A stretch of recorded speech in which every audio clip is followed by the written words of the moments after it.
Well, something's a little different today, right? Well, you got me, you got Reggie Wilson, you got Luke Inman, you got Sam Ekstrom. I am Ron Johnson. This is Locked On Sports Minnesota, and this is our roundtable, kind of a Friday football roundtable because, training camp's here. We got quotes, we got people, we got players, we got things, trains, planes, taxi cabs, we got Ubers. We got it all. But of course, we got the greatest football minds in Minnesota all on one podcast. On today's show, we're going to talk about the number one thing that we've heard at Vikings training camp, or the number one thing that's kind of intrigued us. And most importantly, is Kirk Cousins going to outdo Matthew Stafford? Because why? The Rams offense is now here in Minnesota. We're going to discuss that on today's show. I'm going to drop every piece of knowledge I can give you to why Kirk Cousins is going to be just as good as Matthew Stafford. But before we do that, we have a word from our sponsors. Thanks, Ron. BetOnline.net is the fastest and easiest way to check on all your betting needs. You can find your favorite sports and events at the number one online source for odds, lines, and games. News and reviews of every league, NFL futures, NBA, NHL, esports, combat sports, golf, they've got it all. BetOnline continues to be the top online resource for all your sports wagering info. They've also got live in-game betting resources. Head to BetOnline today or use your mobile device to learn more about the action happening. BetOnline, where the game starts. Well, as we start off with today's show, of course, we already talked about it, and this is what I'm going to tell you. For me, this is what I'm hearing. A lot of these quotes, like the biggest quote I think players should take away from is Kwesi Adolfo-Mensah. His wife told him, say less. So I'm going to say less. And here's where I go. The quote is Justin Jefferson. Say less. He talked about Kirk Cousins being a family man, and he didn't want to come down to Miami and work out with the receivers. Chris Thomason, we already know he's a pest. Like, he's a pest. And like the fact that he said he texted Anthony Barr and Anthony Barr didn't respond. Duh. Like, you're a pest. But he does his job. And Justin Jefferson made a comment about Kirk Cousins, and fans took it the wrong way. At the end of the day, Kirk Cousins, this is your job. You are a family man. But let's be real. You don't have a job like the rest of us where we got to go to work every single day. From the time you lose and you're not in the playoffs up until about now, pretty much, you don't really have to be at work all the time. Like OTAs or if you want to show up. Studying the film is just do it at your leisure at home. Like, we're acting like, players, yeah, they're at work 6 to 6. They're on the road for games, but they get Monday, Tuesdays off. Like, they get paid a ton of money. So a flight down to Miami is nothing to somebody that made $28 million. To just jump on a quick charter, 30 grand, go down there, it's a write-off. And then work out with your boys for a day or two, get a hotel at some Four Seasons or something, and then hop back on the plane and come back home. Like, I get it, but that's also like, I don't really want to be around these guys. Like, it's nothing that's where you see a lot of these other younger quarterbacks and these guys like Dante Culpepper and Randy Moss. You heard about those stories down in Florida. Like, these guys want to jump on planes and go hang out with their guys and throw and get acclimated back into this new playbook. That was, for me, that's the temperature. I feel like there's a lot of stuff being said that a lot of people are like either saying too much, or then they're having to backtrack and say, well, I didn't mean it like that. Well, then don't say it. Like, that's what I'm taking away from training camp right now. What do you think? What about you, Reggie? What's yours? Yeah, to go there with you on that, Justin Jefferson tweeted about that last night, saying that, his words were taken out of proportion. And I get it. It's like, I think he was really trying to like be, I think he was really trying to have Kirk Cousins back. Like, hey, look, it's all good. He was with the fam. We were down here getting some work in, but look, he's good. He's good. It's all good. We're good. He's with the fam. We were down here working. He gets a pass. But I think, if you look at that quote and you really kind of like examine it, which we do because there's no game, so there's no film to really examine. So we just take quotes and things that players say out of proportion and all that stuff. And so we're just like, oh, man, what did he mean by that? Kwesi makes the comments the other day, and everybody's like, oh, man, what does he mean by that? Is he taking a shot at Kirk Cousins? I saw it on PTI yesterday. What does Kirk Cousins think about what his GM said. It's just like, look, come on, guys. Like, we don't have games, so we need some fodder to talk about. So let's just stir it up. Everybody's just stirring the pot. And I think, look, would it have been nice to get Kirk Cousins down there with them and work out and all that good stuff? Yes. But some of these like older quarterbacks, some of these like more veteran quarterbacks, they don't do that. Like, you don't necessarily hear about Aaron Rodgers going down to Florida and working out with, Alan Lazard or, whoever the Hall of Fame receiver is that he's going to be throwing to this season. So it's fine to me. Like, it's fine. I think the biggest takeaway that I have, being that they did not, go down to Florida and work out together and get all in sync and all that good stuff, is just how much Kirk Cousins is going to, acclimate to this offense. You say he's going to be like Matthew Stafford, Ryan. Yesterday was just, I don't know. He's been talking about learning this offense since OTAs. And now, we've gotten to training camp. And I guess this is the time where they kind of fine tune things. But, Kevin O'Connell says, look, if I call a play, I expect him to challenge me on that play. That's something that Kirk Cousins really hadn't done, especially under Mike Zimmer. They call a play, Kirk, you run it. Do what we say. But yeah, O'Connell's like, look, I'm giving you autonomy now. You go ahead and if you don't like that, I'm giving you free reign to audible to something that you do like more. And then also, if you got to play, don't go through your progressions all the time on some of these plays. Go to the read that I say that you should go to. Like, the things in this offense are so much different than he's had to deal with before. And I think that's going to be something that is going to be interesting to me. How well can he get comfortable in this offense? How soon can he get comfortable in this offense? But right now, he's still saying that he's learning everything. And then, you look at practice the other day, he airmails one to Justin Jefferson and it gets picked off by Andrew Booth Jr. Is it something? Maybe not. But you see that he's still kind of learning where he's going with the football. And, you hope by the end of training camp, by the end of the preseason, when we get to week 1 against the Packers, he's gotten all that out of his system and he knows what he's supposed to do. Yeah, Sam, what about you? Yeah, in the spirit of not taking quotes out of context, I'm going to give you something I saw on the field yesterday that I thought was super interesting. Now, we talked about Andrew Booth Jr. just a second ago, and he was involved once again in, I think, probably the most interesting part of practice. So, second-team offense against second-team defense. Andrew Booth is lined up against Amir Smith-Marset several reps in a row in the red zone. And I was standing right by the end zone. You could hear them going back and forth. Now, we heard last year that Amir Smith-Marset, he's a big talker himself. We've heard about Andrew Booth Jr.'s competitive fire. So that was kind of a good matchup for a rookie early in camp where you could tell he was feeling, he was getting into it. He was in Amir Smith-Marset's face, forced an incompletion and said, hey, you don't want to get physical with me. Then they go back to him on the very next rep. Andrew Booth gets a little too physical, gets a flag drawn. Amir Smith-Marset takes the flag, throws it back at Andrew Booth Jr. So we had the first sign of a little skirmish between the two young players. I think this can go one of two ways. I think clearly the confidence is there for Andrew Booth Jr. I mean, your second day of practice, you're already getting into it with an older player. Yeah, you clearly are confident in your abilities. But I also saw this with Mac Alexander too. And he wasn't very disciplined in his technique. Got a lot of flags early in his career. Jeff Gladney was the same way his first year as well. So you got to rein it in a little bit. You got to know your place a little bit. But I do see that competitive fire from Andrew Booth Jr. right away. Yeah, Luke? Yeah, you're right, Sam. It's only been 2 days of practice. But it does sound like Andrew Booth Jr. is stealing the show through these first 2 days. Now, this is a guy we didn't even know if he was going to be healthy enough to start training camp just a few weeks ago.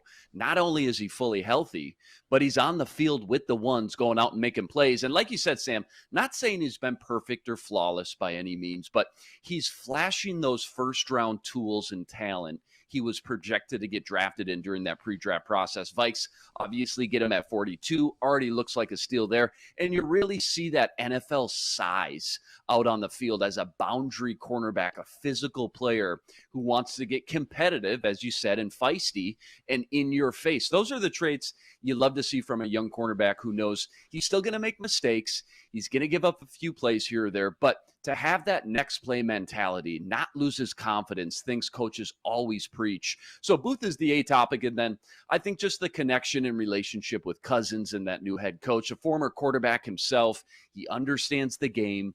He understands what it takes to be a successful quarterback in this league. And you just see the proactive communication to be on the same page and work and mesh together already in camp.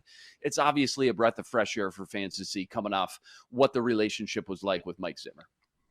Yeah, and this is what I'll say. I got a question. I got a question for you too.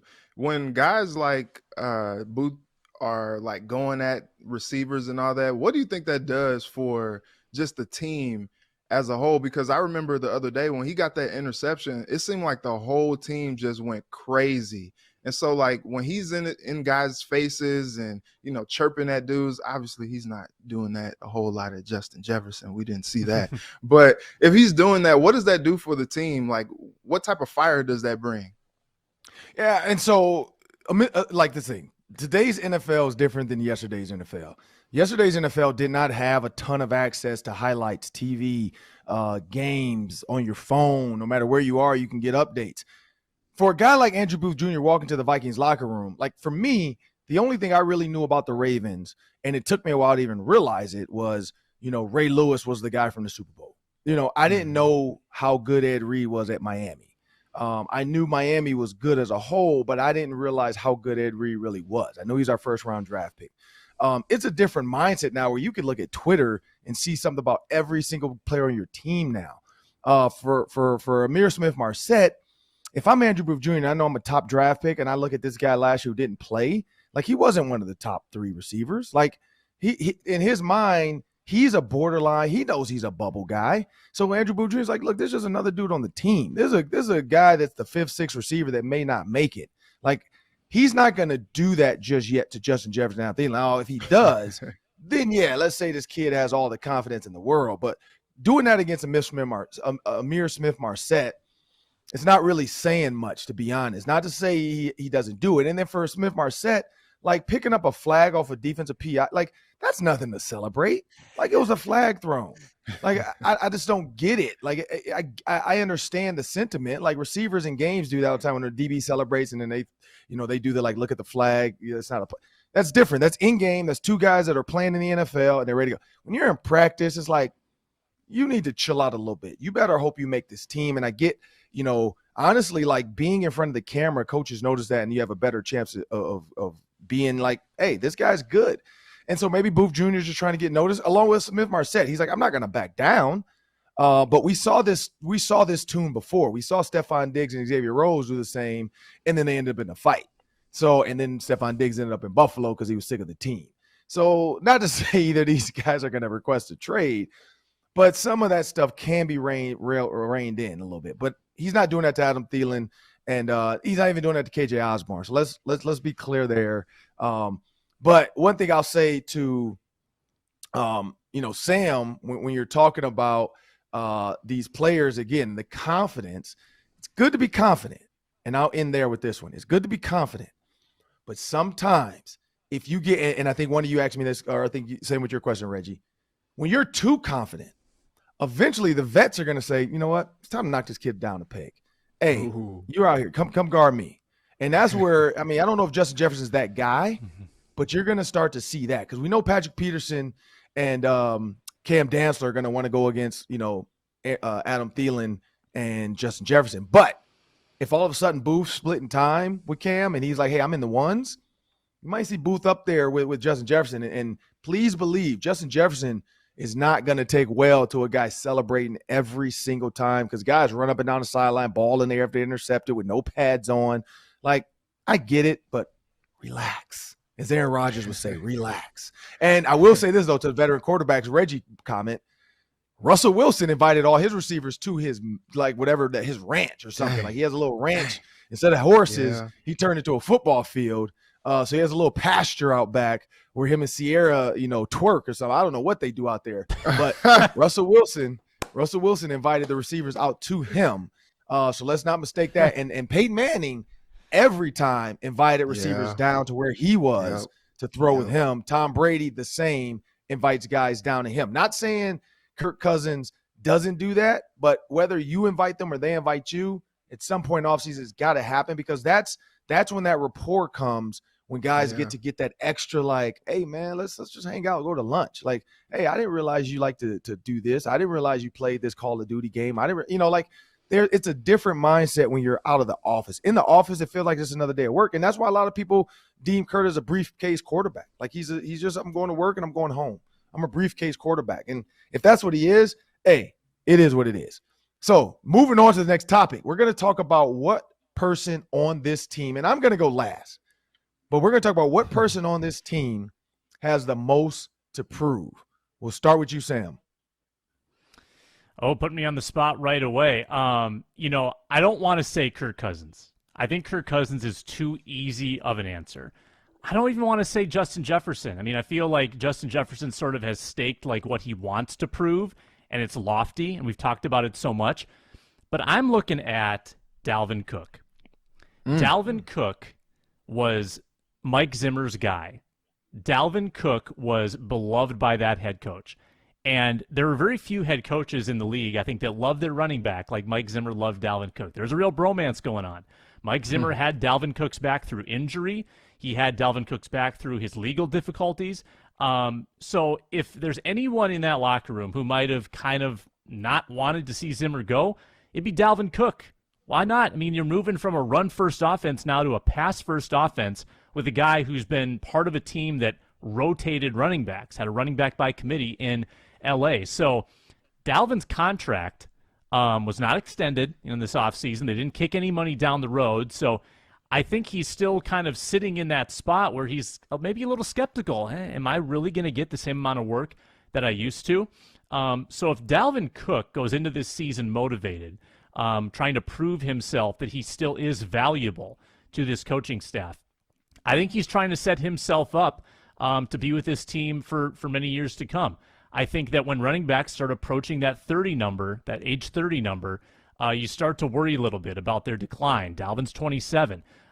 If he, has some injuries, if he loses his production, then the new coaching staff might say, well, you're at that stage, man. You're, damaged goods at this point. So I think Dalvin Cook actually has a lot to prove to this new staff that, hey, just because I'm a running back, I'm not a receiver, I'm not part of the passing game, I still have value. Reggie. Maybe this is a little off the beaten path, but I think Luke and I talked about this a while back, but I think I go Garrett Bradbury just because he was not given that option. He's basically playing for a contract, whether it's with the Vikings or with another team. He's a first-round draft pick. Hasn't really lived up to the expectations that I think they drafted him for. And he's got a lot to prove with this new coach who touted the offensive line as one of the reasons why, for better or for worse, I guess, one of the reasons why he was intrigued by this team and coming over to take over as head coach for the Vikings. And look, he's been steady. He's been solid, but I think it's very telling when a team doesn't want to extend to you. They feel like you have something to prove. So when the team feels like you have something to prove, I think in essence, you feel like you have something to prove. And I think he's going to be going out there trying to maul everybody, just run everybody over. When Christian Darrisaw got drafted last year, he was like, Kirk, nobody's touching him. And I think Bradbury needs to have that same mindset coming into this season. Nobody's touching Kirk. If I got to open up a lane for Dalvin to run, if Sam says Dalvin has the most to prove, I'm going to help Dalvin's cause as well. So I think that's the guy for me. If I had a 1A, 1B, I think 1B would probably be Irv Smith coming off that injury from last year where he missed all of last year. We saw Johnny Munt making a play yesterday, but I don't think they're really counting on him to be like that receiving threat as they are with Irv Smith. And so I think he's tight end one. He's really the only, if you want to be real about it. And I think 1A is Bradbury, 1B is Smith. And, Cousins likes to throw to the tight ends. We saw his production with Conklin last year. And so I think he's going to be looking at Irv Smith a lot this season. Dang, Luke. Well, I mean, he took 2 from you, so it's up to you now. Is there What you got anybody left here? No, I got to stick with Reggie. We did talk about this last week on the show, and I think in the NFL, the cliche is true. You're only as good as your weakest link, and Garrett Bradbury was the 31st ranked center in the league last year. That's just not going to cut it. And I think when you look at what Kirk Cousins does and doesn't do well, he doesn't create plays outside the pocket. He needs that clean pocket. We know that. And I think this KOC offensive explosion could be dead before it even starts if they don't get that center position figured out. Irv Smith's another good one, both from a personal level. He needs to go out there and prove he can play a full 16, 17 game slate. He's ended on the IR 2 years in a row. And then from a team perspective as well, there may be no bigger drop off from the starter to the second depth piece when it comes to tight end. Reggie kind of touched on it. You're looking at guys like Zach Davidson, Johnny Munt, Nick Muse, a 7th round rookie. I'll throw out one other one getting deep in the weeds. How about Christian Darrisaw? We don't talk about him a lot. And he did flash a little bit last year after he came back from injury. But I don't think it's safe to just assume, just because he was drafted in the first round and he flashed a little bit, that he's going to be this cornerstone at left tackle. He still needs to go out there in camp and preseason and prove that he's the guy. And certainly he's going to get every opportunity to do so. And I think he can do it for sure. There's a reason he was drafted in the first round. But I still think Christian Darrisaw does have quietly a lot of pressure on his second year coming into this training camp. Well, I like it. I mean, Luke's got 1, Sam's got 1, Reggie's got 5. Since Reggie broke the rules, I'm breaking the rules. Like, it said, who has the most approved? Not Kirk Cousins. I'm going with Kirk Cousins. Like, Kirk Cousins has the most approved. I don't care if we're not supposed to go with Kirk Cousins. I'm going with Kirk Cousins because he has the most approved. I'm paying off the tease. I told you at the beginning of the show, this is why. Kirk Cousins now has an offensive-minded head coach. Every single player I've talked to, Adam Thielen we had on the show, I've talked to Irv Smith. I mean, when you look at all these other players, who else did we talk? We talked to Ryan Clark. Everybody is talking about Kevin O'Connell in this Sean McVay type of offense and the fact that we're not going to go full-blown Rams, which means there's a lot of Rams injected into their veins. Kirk Cousins has the most to prove because the Lions did something that nobody thought they would do, traded their franchise quarterback that they had raised for 12 years. He goes on, or 11 years, whatever it was, or 10 years. He goes on to the Rams and wins a Super Bowl in the first year. Yes, they added some pieces like Weddle, and they had Ndamukong Suh, or I think they had two or somebody. They had Aaron Donald and Von Miller, sorry. And so when you think about who they had, all these players they've added, all the defensive pieces they've added, the Jalen Ramsey. I mean, they became one of the top teams in the NFL from a talent standpoint. Then they got Odell Beckham. That's an embarrassment of riches. And then, which is so weird, Robert Woods tears his knee up. So you go from like all these ups and downs, and at the end of the day, they end up winning the Super Bowl. So Kirk Cousins, because now everybody said Mike Zimmer's holding him back. Everybody said Mike Zimmer doesn't trust him. Everybody said Mike Zimmer and Kirk Cousins don't get along. We saw Everson Griffin tweet it out. Kirk Cousins has the most to prove, along with Kevin O'Connell. I think Kevin O'Connell, I'm not going to say we're putting him on this list, but Kevin O'Connell has a lot to prove. He has to prove that he's worth it, that he's the reason that the Vikings got him in. When you look at the offensive production, you look at what Kirk Cousins can do. He's a 4,000-yard passer. He doesn't throw a ton of interceptions. He's had 33 touchdowns. You got receivers like Justin Jefferson, who can be one of the best. 150 catches, what we said he needs to do. With all of that said, there has to be a way for him to improve. He has to be able to make those, like Reggie said, change the offense, change it up, be ready to go. That is who I'm going with. Kirk Cousins has the most to prove. How can he be that? How can he be just as good as Matthew Stafford? Here's how. You throw the damn ball to Justin Jefferson every freaking chance you get. I don't care if he's double covered, triple covered. You throw the ball to Justin Jefferson. And then every once in a while you throw it to Adam Thielen. and KJ Osborne. But the reason why you do it early and you start to really get Justin Jefferson lathered up and going in like a Megatron type thing where it's like, man, this dude's going to catch Adam Thielen that year, he had 100-yard game straight, like 8 or whatever. You get Justin Jefferson lather up, it's going to open up the offense for the other guys down the stretch because teams are going to really start to have to look at Justin Jefferson, not realizing this offense is not just Justin Jefferson. This offense is vast. We have so much stuff. But if you get him going and you can win some of these early games, and we know now, I was worried about DeAndre Hopkins coming back. Now I'm not even worried about that. Kyler Murray is going to be worried about proving that he's studying every night. That dude's going to be tired. Like he's going to be sending messages to his coaches at 1 a.m. talking about, hey, coach, I was just looking at this double receiver, too tight in set. Like what should I do here? Just to prove that he's up at 1 a.m. studying and not playing video games. So with all that said, Kirk Cousins, in my opinion, because the national media is going to talk about him, because everybody is just going to be like, man, and then think about this. What if the Vikings traded for Jimmy Garoppolo? It's not going to happen. But that could be another like true backup to say, hey, let's see if we can get another backup in here. If they're like, man, we don't want anything but a 5th round pick or something. Why not go get a backup like Jimmy G? Like clearly he's not the starter in San Fran. Everybody's saying maybe he's going to the Giants. Go get Jimmy G. Why not? Just make him Kurt's backup. Like then if Kurt gets hurt, which he doesn't, you have somebody that can get you to the Super Bowl because he's been there.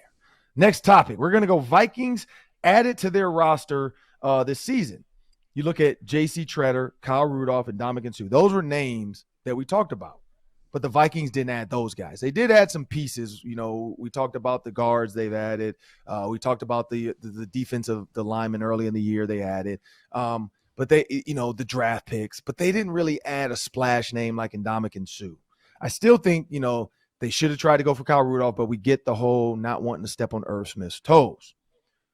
Is that a mistake, Luke, that they did not sign somebody like J.C. Tretter to fill in for this offensive line and be a staple piece that they can re-sign eventually, or Ndamukong Suh? Kyle Rudolph, again, that's another name out there. What do you think about that?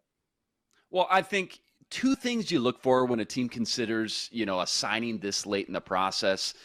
Are they in a position where they're just 1 or 2 pieces away from a possible Super Bowl run? And number 2, is it going to steal any major time away from like a young player you're trying to groom and develop? And when it comes to the Vikings, I think of those 3 names, Suh's the one that I kind of had my eyes set on. And in their third D-line spot in the rotation, I don't think anyone like Armon Watts or even Jalen Twyman offer up enough excitement and potential to hold back from a signing like Ndamukong Suh, who I think would not only fill a huge hole, but offer a ton of versatility into the rotation. Because now you got all 3 guys in Tomlinson, Harrison Phillips, and Suh who can line up and play all 3 positions. The other thing, we know they were in cap trouble early on when Kwesi took over. Me and Reggie talked about it just the other day. All of a sudden, through Kwesi's little magic wand, boom, they're all of a sudden in the top 10 with cap room. So I think looking at a guy like Ndamukong Suh, it's still not too late. And sometimes these guys don't get signed until midway through training camp or even at the end of training camp. So we'll see if they end up being a little bit more aggressive by the time they get into training camp and see who they got after they assess these guys through, the first few weeks of training camp. Hey, Reggie, what about you? Yeah, I was talking to Gabe about that actually the other day, Gabe Henderson, when I was out there in Egan. And I was like, man, look, he's got some cap room. Kwesi's got some room. Like, what is he doing? Let's go ahead and go get somebody, But I think with everything Kwesi has said, I do think that he is very, very comfortable with where this team is right now. And maybe barring injury, we don't see any of those guys that people have been clamoring for. The only thing that I think I would have done if I was GM is, Kyle Rudolph was basically here like, please pick me. Hello. Like he's playing golf with Larry Fitzgerald at the 3M Open last week. Like he's here. He's going to every social event that there is. You're like, man, I guess Kyle moved back home, huh? Okay. And then all of a sudden he signs with Tampa and it's like, okay, that makes sense. Replacement for Gronk, a chance to go win a Super Bowl and all that good stuff. But like you could have brought him back here to, have like an insurance policy just in case, things just kind of go sideways with Irv Smith Jr., and even just to kind of spell him as well. But they didn't do that. And so like you're looking at guys like J.C. Tretter, I think he's probably going to be a Buccaneer by like the end of this weekend based on what happened with Ryan Jensen yesterday getting carted off the field at training camp.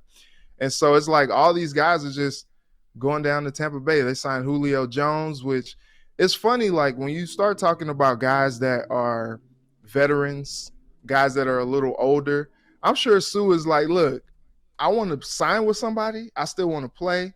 But if y'all don't want to sign me until maybe like mid-August, I'll be okay.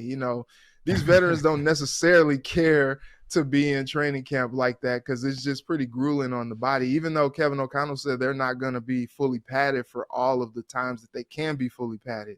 So that's nice too. But I think, like I said, Kwesi is really good to just kind of stand pat, and barring like an injury or something like that, or maybe like they really just aren't seeing the development from one of the guys that they expect to see development from throughout training camp, and then maybe they make a move. But Kwesi has done a good job of clearing up cap space when it looked like they were just going to be strapped this summer in this offseason for cap room.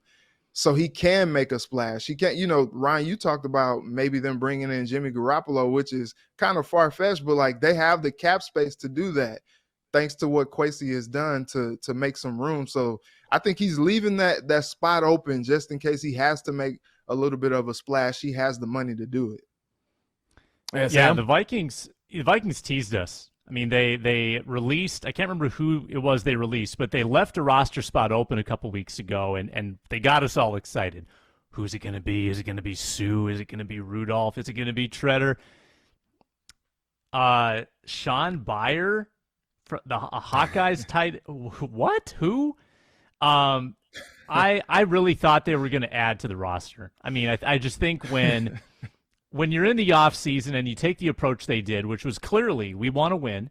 I mean, they built this roster up with a bunch of veterans, and they're clearly going for it. They're not really 1 foot in, 1 foot out. They're both feet in. They're trying to win. And teams do this all the time. They find useful starters late in the process. You mentioned a couple of them, Reggie. Julio Jones has signed. Riley Reif signed with the Bears. Carlos Dunlap to the Chiefs, who continue to do this every year. The Chiefs always get those late guys. Mohamed Sanu signed with the Titans. Like, there are good players available. And if you can add to your roster and get good veteran players, add depth, and stay under the cap, I think you should do that. So the fact that the Vikings haven't, I guess that's a little bit troublesome for me. But now, like you said, Reggie, if there's a significant injury, now it might be better to know what position you need to target to replace. However, a lot of the talent might be dried up by that point. So it's give and take. Don't know exactly what's going to happen. But I would have, I think, liked to see them add at least one more veteran piece. But again, like you said, there's some guys that don't want to come to camp. And that's why I think there's still time. I think Ndamukong Suh could be the one. It's just they got to get through this and see what this defense looks like. They want to see what this 3-4 looks like. I mean, they're not wearing pads, like he said. That's coming from a coach who was a former player recently. And so he's been at camp and he's heard the groans. I mean, quarterbacks, it doesn't matter to them. They don't hit. They don't do anything. They just throw the ball. They sit in the hot tub and cold tub, get a playbook, have an iPad, have a cappuccino with their wife or girlfriend that shows up to practice.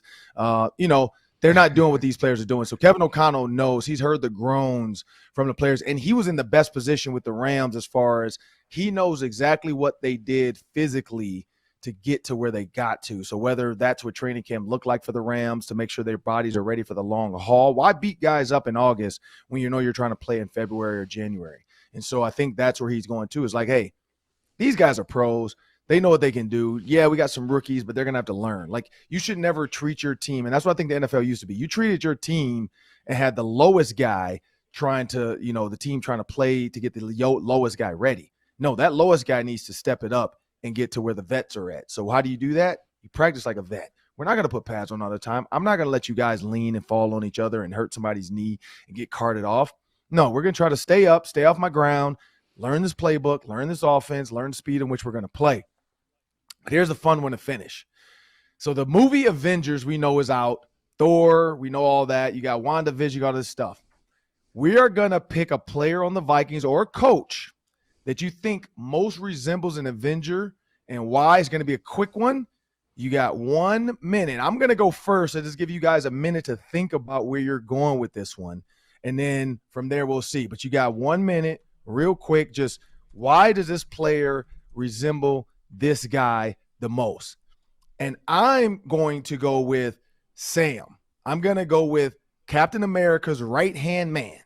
I'm going to go with Justin Jefferson, and he is Sam. He's walking around with the wings. He's out there, got the little bat wing coming off and shooting people. Why? Because he can do stuff from a distance.